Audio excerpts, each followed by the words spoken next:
Eu conheci o Brasil com 18 anos. Meu pai trabalhava no Banco da Nação Argentina, aqui na Avenida Paulista. Aham.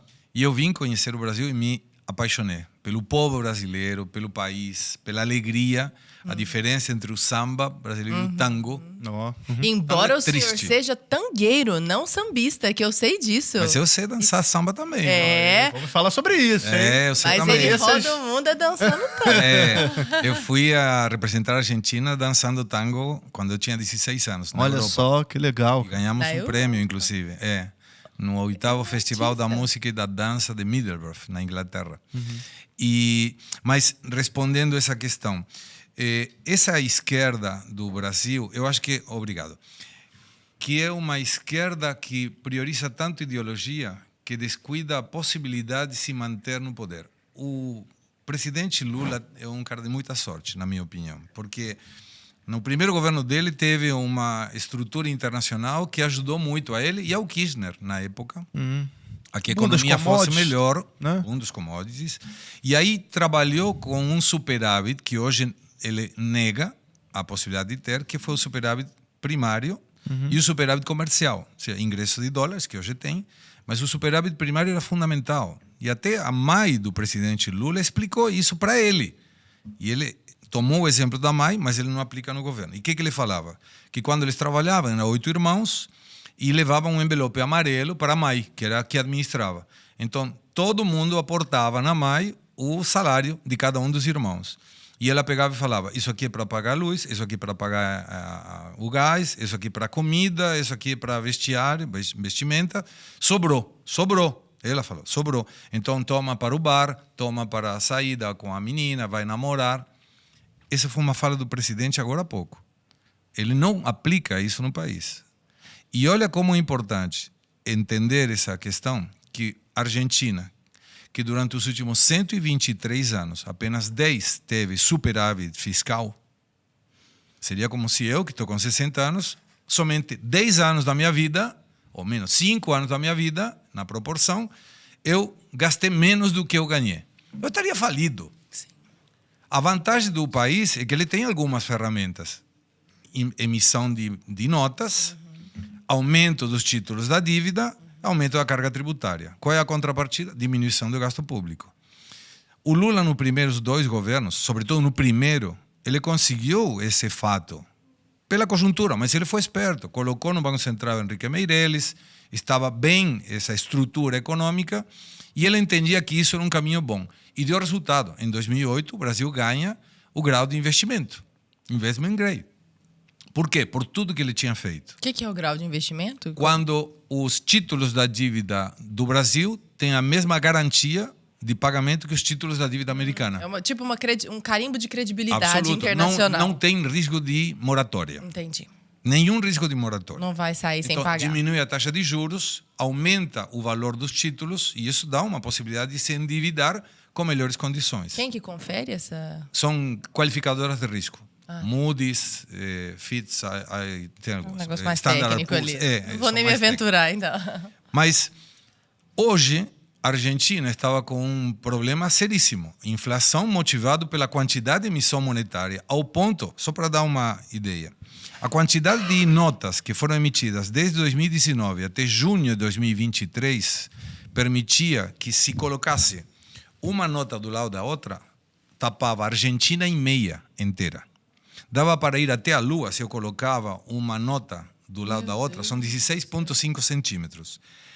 Colocando uma depois da outra, eu ia até a Lua, dava 135 voltas e voltava. Meu Deus. De tanta quantidade de notas. Emitia na Casa da Moeda Argentina, 24 horas, 7 dias por semana. Imprimiu notas na Casa da Moeda Brasileira, em Malta, na Espanha e em Taiwan. De tanta nota que precisava. O que fez o Milei? Cortou. Falou, vamos diminuir o gasto público. Tirou 15% do PIB de gasto.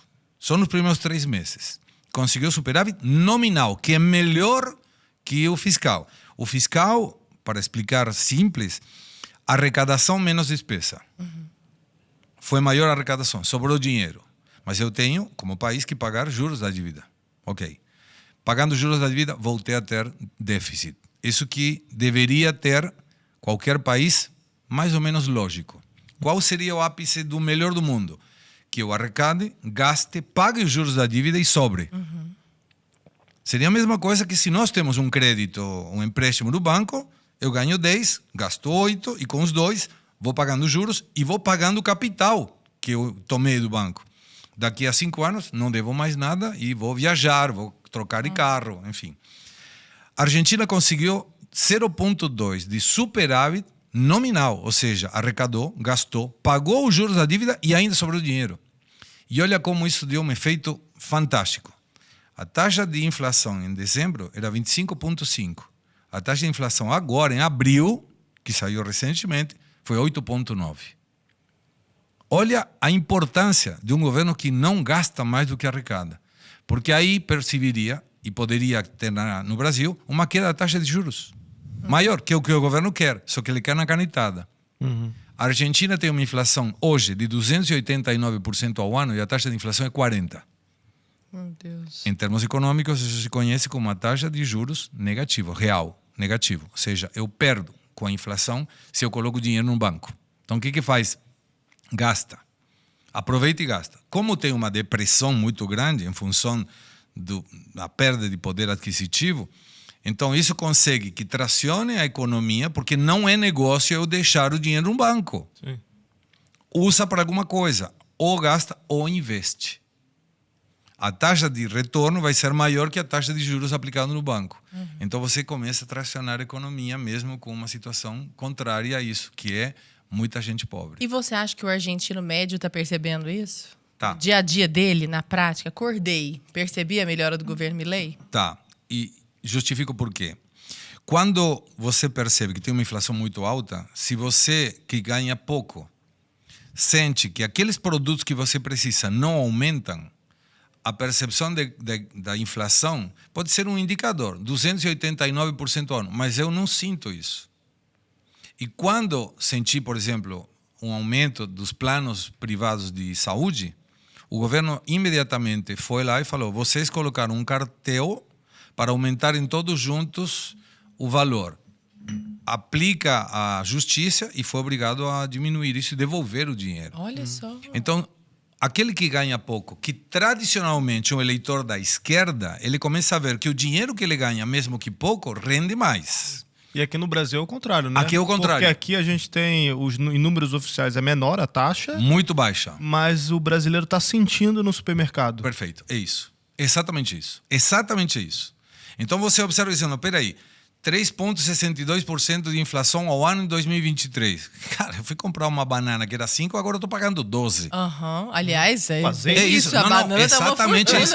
Mas sabe por que eu estou dizendo? Ontem, O azeite foi 40, 50 reais. ontem meu pai falou isso. Falou, por que o Milei está tendo uma imagem positiva boa e aqui que tem uma inflação tão baixa, o governo está tendo uma imagem negativa aumentando? Não é somente pela economia, mas aí está a justificativa. Percepção, A né? percepção da pessoa, porque ele tem quanto dinheiro tem que tirar no bolso para conseguir chegar no final do mês. E aí não adianta que você tenha subsídios do Estado. 50 milhões tem a Argentina, um pouquinho menos, são 48 milhões de habitantes. 25 milhões, hoje tem alguma ajuda do Estado. Ele também percebe. E aí fala, cara, tiraram os subsídios, a energia foi para o espaço. Mas não interessa o aumento, esse eu posso pagar. Sabendo que, por exemplo, para você ir de um transporte de trem na Argentina, era 0,25 centavos de real. Não fecha a conta por nada. Ninguém vai investir quando não tem retorno. Cortava a energia. Por quê? Porque não tinha investimento suficiente, porque o governo regulamentou o valor da tarifa. Então, quando você começa a colocar uma panela de pressão aqui, panela de pressão aqui, panela de pressão, mas não tira o fogo, em algum momento a panela vai estourar. E isso que aconteceu na Argentina. O Milei está conseguindo encontrar isso com o exemplo de que o ajuste é para todos. Então, por exemplo, saiu agora quanto que ganha o Milei? Na mão, dá 7 mil reais. O presidente da República, 7 mil reais. E aí você vê, peraí, e um deputado ganha 10 mil reais.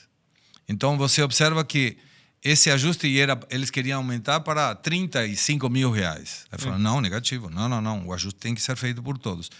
Então, ele consegue mostrar que não é o povo tem o ajuste e os políticos continuam de festa. Nossa, Isso bem é parecido com o que perceptível. acontece aqui, não é, Lara? Nossa. Mas essa é a confrontação do Ficam votando modelo. sempre para aumentar os Palhaçada. próprios salários. Vai ajudar a direita aqui também. Aham. Quando teve a eleição, para mim era muito claro que não era possível que a direita, tira Bolsonaro, coloca qualquer um, conseguisse uma reeleição. E por que isso? Porque com a economia como estava indo, e sou admirador ferrenho do Paulo Guedes, era possível demonstrar que esse discurso de defesa do pobre da esquerda aplica no assistencialismo, não aplica na economia de mercado. E a direita conseguiria tirar gente da pobreza colocando gente a trabalhar. Por quê? Porque a pessoa sentiria que não precisa do Estado se ele se esforça para isso. A partir do momento que isso é feito, a esquerda terminou. Não existe mais. Por isso, todos os argumentos da esquerda são sempre numa questão de confronto. Tem que confrontar com um, mas não consegue argumentar por que é bom. Eu não conheço ninguém que tenha nadado dos Estados Unidos para Cuba. Não conheço ninguém que tenha tentado migrar da Alemanha Ocidental para a Alemanha Oriental. As armas apontavam para que o Oriental não passasse para o Ocidental. Por quê? Não conheço ninguém que esteja no Brasil querendo morar na Venezuela. Nem sequer aqueles que defendem a esquerda. Ou em Cuba. Vai A galera lá, defende a Cuba, aqui, mas se você comprar uma passagem para pessoa só de ida, não vai. tá, Na e que ele Argentina. trabalhe como um cubano. Isso.